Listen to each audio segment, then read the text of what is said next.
you can compare it. If SPC will give you 10% and the REIT will give you 70%, buy SPC at that time.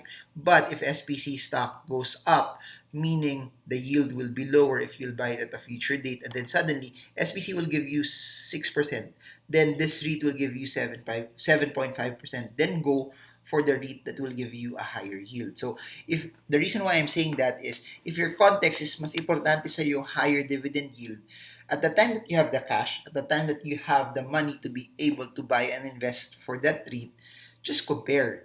The one that gives you the higher yield is what you're supposed to buy. And that's just basically it.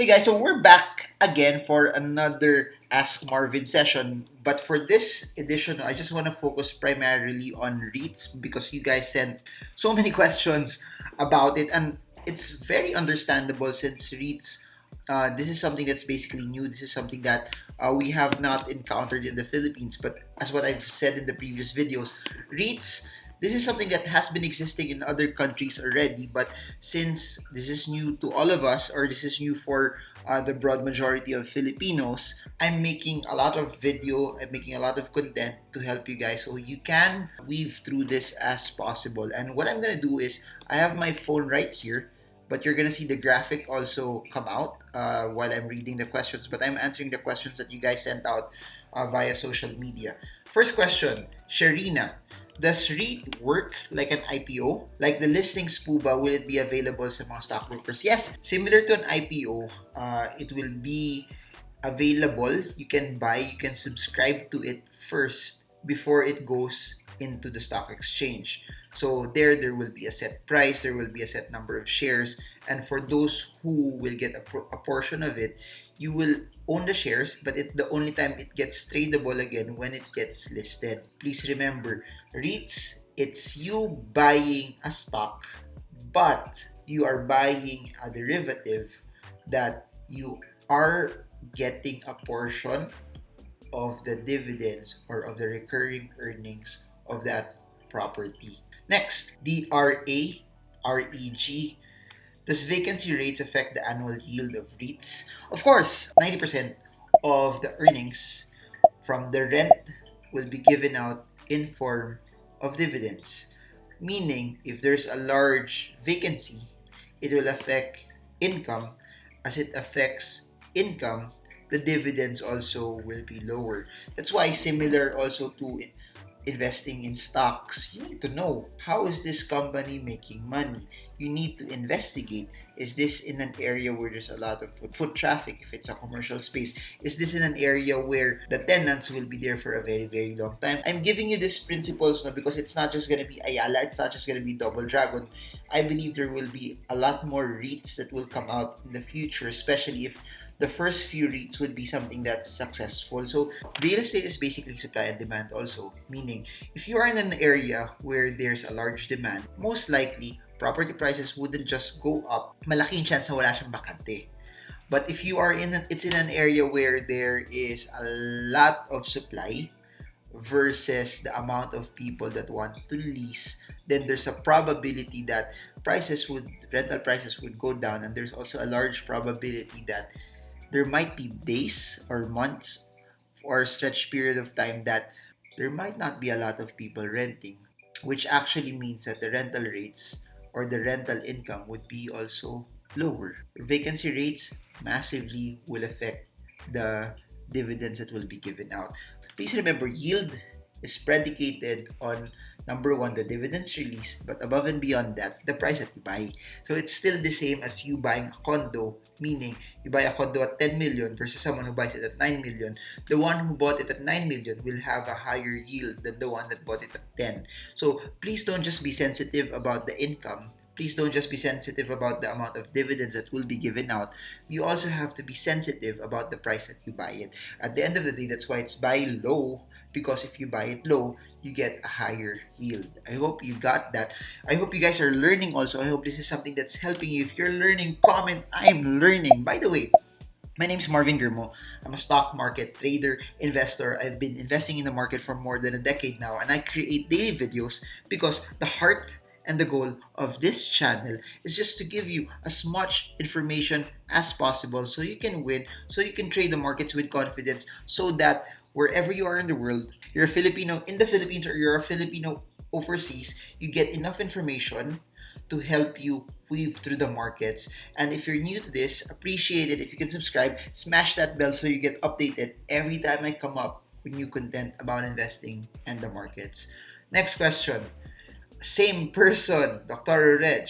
What is better to invest in, SPC with its dividends or REITs? So, in a lot of the videos that I posted, SPC had one of the highest dividends slash dividend yields that have been given out. So the term better no is relative. It depends on what your parameters are that for you would define something to be better. Let me just define several contexts, several parameters so that at least I hope it helps you define if it's something that's good for you or not. Please remember this. If you're buying SPC, you're buying the whole company. If you're buying the REIT, you're not buying the whole company, but you are just buying the properties connected to the REIT itself. So meaning, Ayala Land is a property development company. Ayala REIT just has 3 buildings attached to it. So if you want exposure to the entire Ayala Land company, buy Ayala Land. But if you just want exposure to the 3 buildings itself, buy the REIT. Yung I guess advantage of the REIT, it's very, very specific. Meaning, if you don't want exposure to the malls, better buy a REIT. If you don't want exposure to Ayala Land's hospitals or property developments or residential condos or villages, then just buy the REIT. I think it's not an apples to apples comparison in terms of the scope, because when you go for the REIT, it's purely a building a property play. If you buy the stock, there's so many factors to consider also when you're buying the stock in and of itself. And to compare SPC, which is an energy company, versus REITs, which is just purely a property play, hybrid that you can use it like a stock that gives you dividends.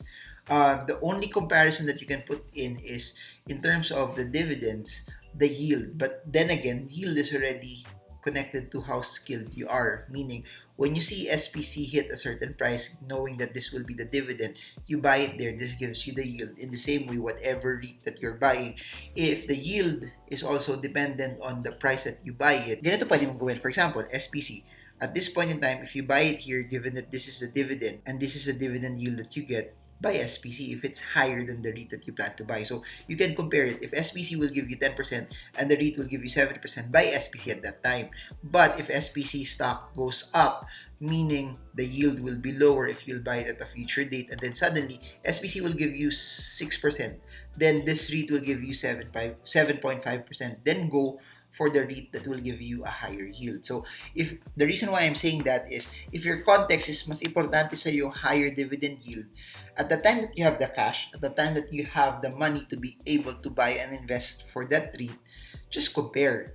The one that gives you the higher yield is what you're supposed to buy. And that's just basically it. Kay Sahina, what's the difference of this versus its current real estate business? So I answered it already a while ago, that basically if you buy Ayala Land, you're buying the entire Ayala Land company.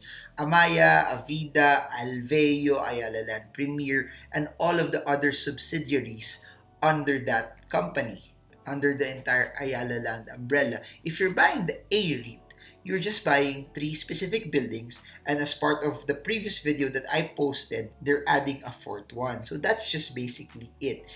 It's very, very specific. It's not the entire company. It's just for a specific set of buildings that you will earn revenue from the rental income that they will get on a yearly basis. By the way, this is our 5th video talking about REITs. We have an entire REITs playlist from what are REITs, what's the difference between REITs and rental income. Then we have the Double Dragon REIT. Then we have the Ayala REIT primer. Then this 5th video. But parang di na-discuss ni Marvin yung ibang concept ng REIT because I've already made videos about it. So it's in the description below if you want to watch it. So again, it covers Double Dragon, Ayala, the basics of REITs, and then comparing REITs versus rental property. Next, this is from Brighter Future 1. Pros and cons since we are still in a lockdown. So again, it will be primarily dependent also on the REIT that you're buying. But since this question is for Ayala Land REIT, I mentioned this in the A-REIT video that businesses will be practicing work from home. Meaning, since magtitipid sila because they're seeing that, hey, we are in a recession, we are in a time where the economy is not as good as what it was in 2019. And if they will try to cost cut and they'll see that, hey, kaya pala that a portion, certain percentage of our workforce, okay lang pala sa kanila that they're working from home. That actually means that they may need a smaller space. Not as big as what it was before, smaller, meaning smaller rent. If it's smaller rent also, it actually means that this business will be paying lesser rent. If they're paying lesser rent, it actually means that the company or the building will earn lesser. And the pivot there will be, dati, dalawang company lang sa floor na to, but because they're leasing out, they're getting smaller rent, or they just need a smaller space, the building will have to get more companies renting to them. Since we're in a lockdown, commercial establishments, mga employees na nagtatrabaho sa building na yun, na kumakain sa mga restos, fast food, convenience stores in that building, of course, those establishments won't earn a lot. Hence, you have to also monitor it. Will these establishments close down? What's the effect of its rental? But again, that's just because we are in a pandemic. That's just because we are in a lockdown.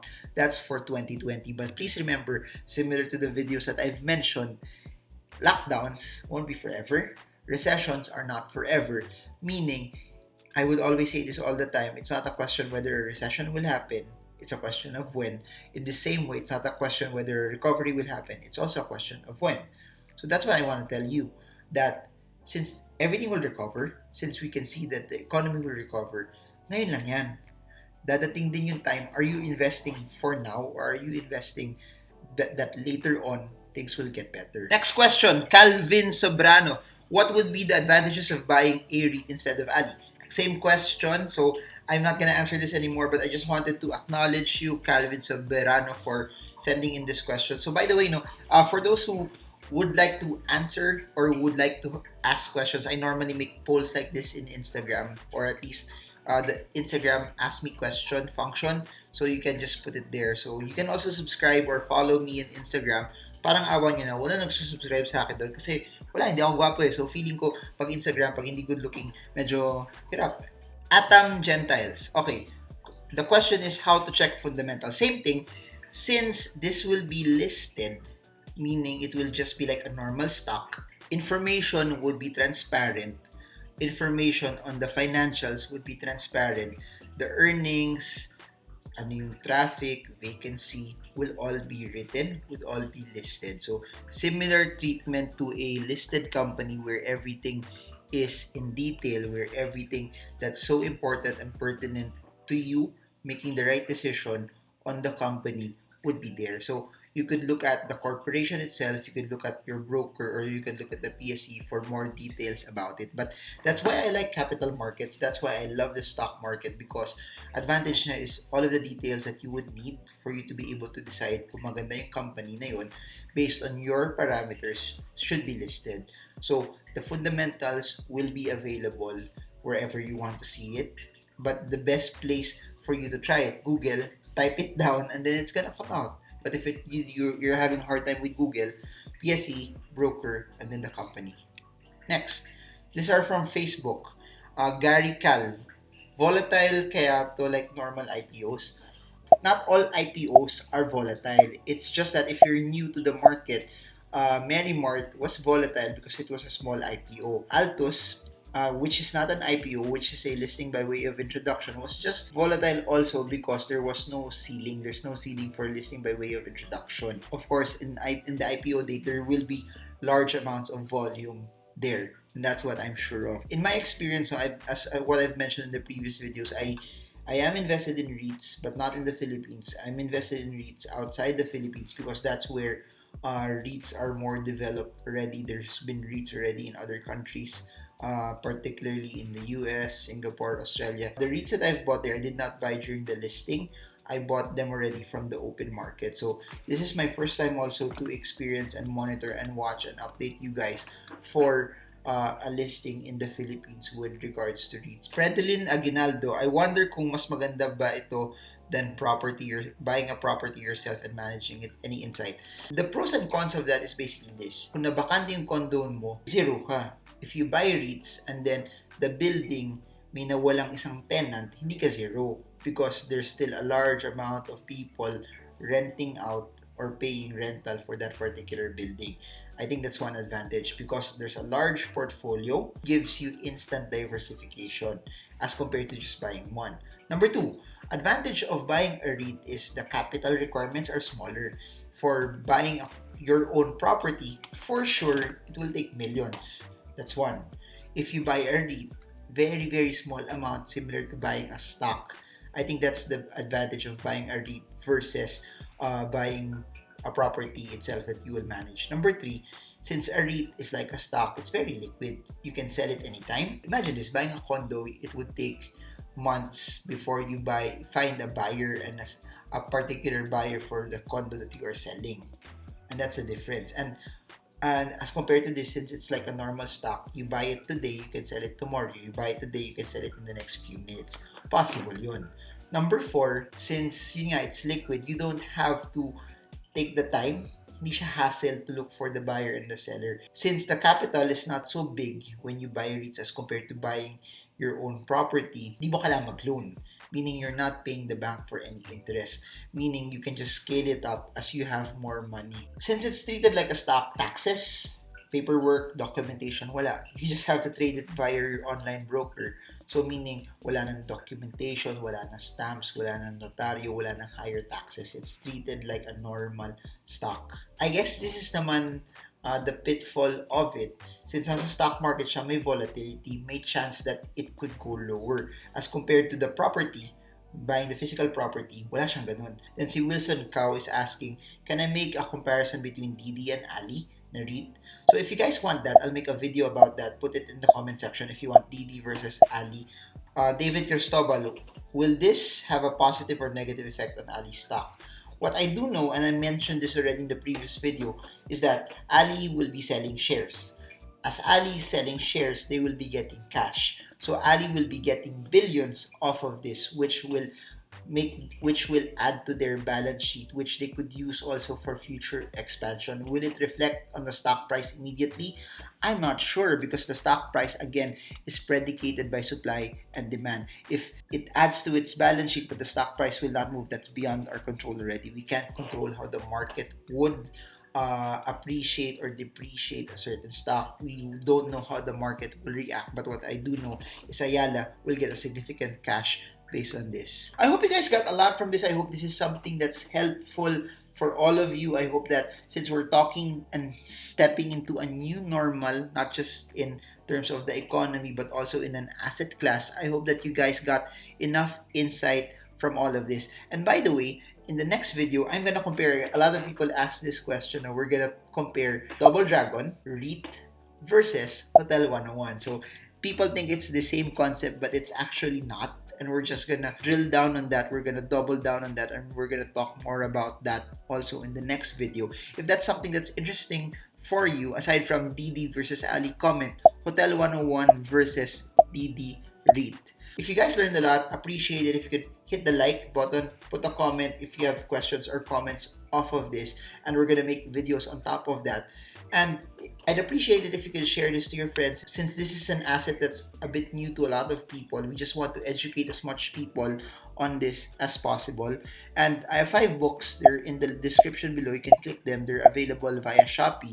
Then I also have online courses with Chinkee Tan and Sean Si. Link is in the description below. All of the other things that you'd like to know about me, the other videos, the stock basics, Patreon account, how to invest in US markets, we have all of that in the description below. Don't be scared to try.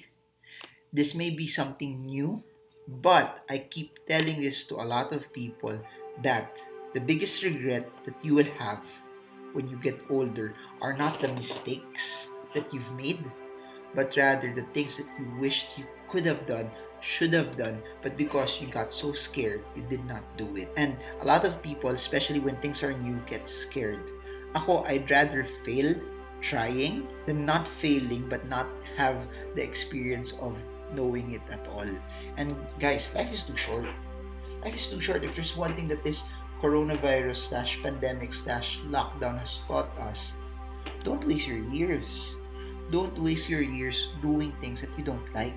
Don't waste your years regretting it. And the reason why I'm saying this is you don't have to even like the stock market. If this is something that's not for you, guess what? There's other investments out there. Guess what? There's other businesses out there that you have to find what works for you. You have to find what's compelling to you.